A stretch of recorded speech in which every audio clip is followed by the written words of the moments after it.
So you guys know how in Hollywood they've got this strike going on? It was the writers, and then it's SAG, like members of SAG. Now the actors are going, right? Yeah, it's the actors and the writers. I knew nothing about this. Yeah, so Really? they're protesting, they're picketing. Lee was telling me that it's the first time since like the 60s they've been on strike at the same time. And they're trying to enact change. They've got artificial intelligence that is threatening their jobs.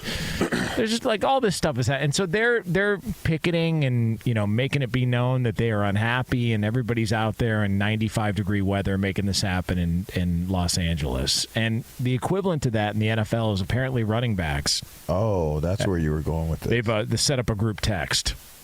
Okay. So they're organizing. I don't know which is going to be more effective in trying to get what you want. But I'm going to lead on the side of I'm not sure that this group text is going to get a lot done as far as increasing the wages for running backs around the NFL. Call me crazy. It just feels like maybe there needs to be something more done than Austin Eckler and Dalvin Cook and the rest of these guys getting on a group chat saying, we're not being paid enough. Let's come up with some plans here. If it's already worked into the CBA, I don't know how this gets changed anytime soon. It just feels like we're kind of spinning our wheels here with this whole conversation. It sucks for them, but it feels like there's not a whole lot that can be done right now. I mean, what is there to be done? I mean, the first thing I would do is I would be all over the NFLPA for not trying to look at the running back group and position and acknowledge that for years now this has been a problem. This isn't the first year that we're seeing a free agency or players who are in a negotiation under the franchise tag that it's not working out. Like we saw this with Le'Veon Bell, who initially kind of felt like he wasn't being compensated what his worth was. That was 5 years ago, right? So this isn't the first time that we've seen this. In fact, I think probably since around that point, you've seen a decline. And you really could go back to the 2011 CBA that was negotiated and look at what that CBA set up for 12 years later and how the middle class is gone in the NFL, and it mostly impacted the running back position. There's other position groups, too, that we could talk about in regards to veterans.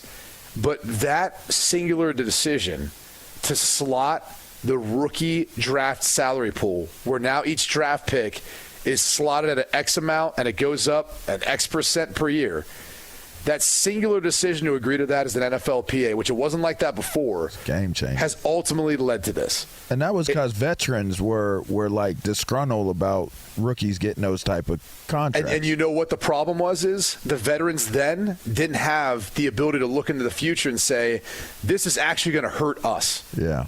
And that was the, I'll just put it out there, that was the ignorance to not being able to see the fact that just because a rookie's going to come in, a first-round draft pick, and make X, right?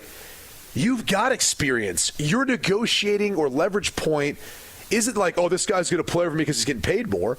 That might be part of it for some of those guys who are first-round picks. That's always going to be the case. Like, well, what do you think, a guy drafted in the first round who's got now a fully guaranteed contract? Like, do you think you were going to play over that guy anyway?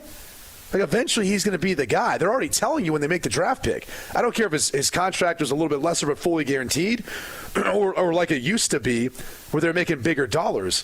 What happened was you had a rookie coming in who was going to make, let's say, $30 million, whatever it was. And as a veteran, you're like, well, great, this guy hasn't done jack squat in the league, and I've done all of this. So you've got to pay me at least that, or I'm willing to take a little less than that. But it's still going to be more than what it is now, where it completely reset these rookie draft contracts, or the contracts for rookies coming out of the draft. So that was the beginning of the decline, to me at least, of how the running back position and really the middle class in the NFL has gone away. And furthermore, they allowed teams to have control of players for up to 7-8 years if you really want, if they're a first-round draft pick. Jonas touched on it yesterday. You have the fifth-year option on a first-round deal, and you can have 2 or 3 subsequent franchise tags. Like, the average lifespan's 3 years. And you could potentially have a player under contract if you played out that scenario for 8 years. And the NFLPA at no point was like, this is probably not a great idea. Right. Well, because they were like, well, that's unlikely. It's like, okay, but there are going to be players who are under control for 6 years, for 7 years, under a tag or two. And so, that's to me play out right now. Right now. Yeah. And that's one of the biggest issues. And further, I talked about the other day, you might want to look at allowing guys to come out being 2 years removed from high school. I just think if they get into the league a little bit sooner, they've got a little bit more where they're not facing 30 or staring it dead in the eyes. Before they can get another deal. Exactly. Yeah.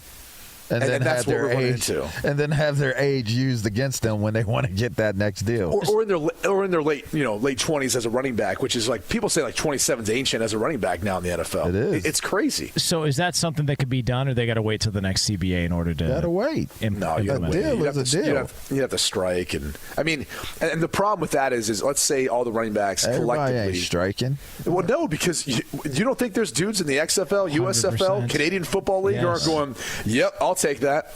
Yeah, give me an opportunity. I'll take that. Everybody talks about. How many running backs are we talking about that they're saying that? Listen, they showed you that they want to see what Daniel Jones can do. They made the investment in Daniel Jones. They're showing you they want to see what Daniel Jones can do.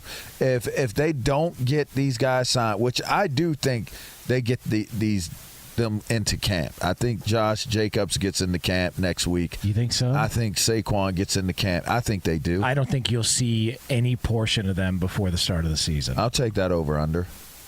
I'll take that over under. Right. You're saying, hold on, let's just be specific. Yeah. So you're saying like before week 1 they're coming in? I think they'll get it done in the next week or so. Get what done? They'll get them in camp. I think both of them, Saquon and Josh Jacobs. What's the incentive for them to show up to camp? All they have to do is be there week 1 to get paid for the full season. Yeah, I think the tough thing about that is, if you want to break precedent, and this is where people talk about collusion all the time in the NFL, because you technically could pay the athlete more for the 1 year franchise tender. You technically could do that. But then the problem is, anytime you got another guy on a franchise tag and they can't agree to a long-term deal, they're going to point back. That agent's going to say, well, do you remember when you guys did that with Josh Jacobs? Or do you remember when you did that with Saquon Barkley? My client wants that now too. We couldn't agree to a long-term deal, at least compensate him more for this 1 year. And then every other owner's going to go, dude, well, now that you did that, I'm going to be under pressure to do that. Or every single player that comes in subsequently after that's going to say, hey, you did it for this player, do it for my player, do it for my client. So that's the hard thing is it's hard to incentivize these guys to come back earlier and even just pay them more under the 1 year franchise tender, which they could do, because it would set a precedent, and no organization wants to set a precedent. No one wants to do that out of fear of it being used against them in the future. When you hold out, just so because I want to be made clear on this, when you hold out after it's gone past the deadline, what's the purpose of holding out? If you can't get a long-term deal done, what's the purpose? We have to be very particular about how we word this. So if they haven't signed the franchise tender yet, they are under no contractual obligation. So it wouldn't be a holdout. So at this point, right? Correct. If they just sit out the entire season, you just take the situation that they're in now and just run it back. They didn't accrue an accredited season. So in the view of the NFL's eyes, they haven't aged it all to get to a longer number in the league to then be able to move past this scenario. So but the negotiation at the time that negotiations reopen, they can still redo a deal. Slap the tag on them. Or slap a tag. They could slap a tag or do a long-term extension. Which at that point, though, you would most likely go your separate ways. Right, correct.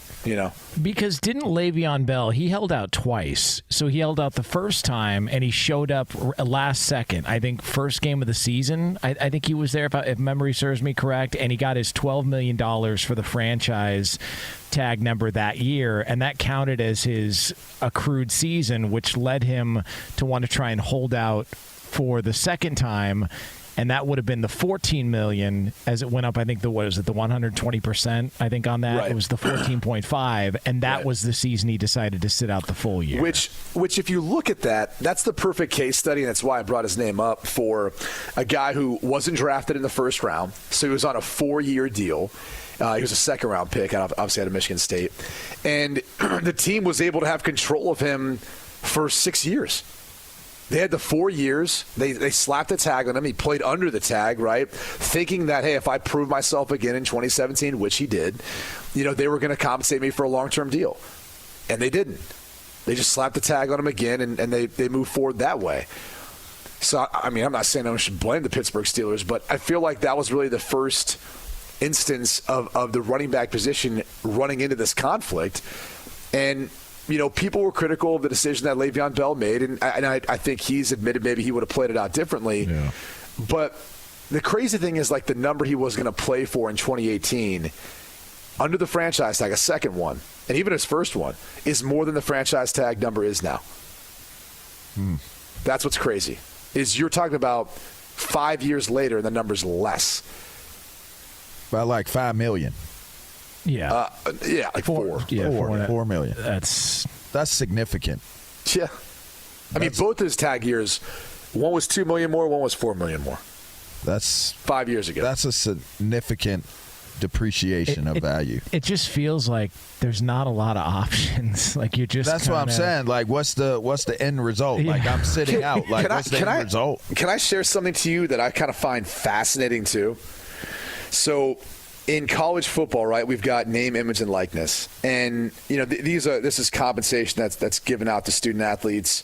That's not supposed to be tied to their performance on the field, but I think it's a slippery slope, because obviously if you're really good at your sport in college athletics, you're going to be able to make more money because you're more marketable, right? Like it's directly correlated, even though the NCAA is trying to tiptoe around it because they want to view them as amateurs. They don't want it to be pay for play, whatever.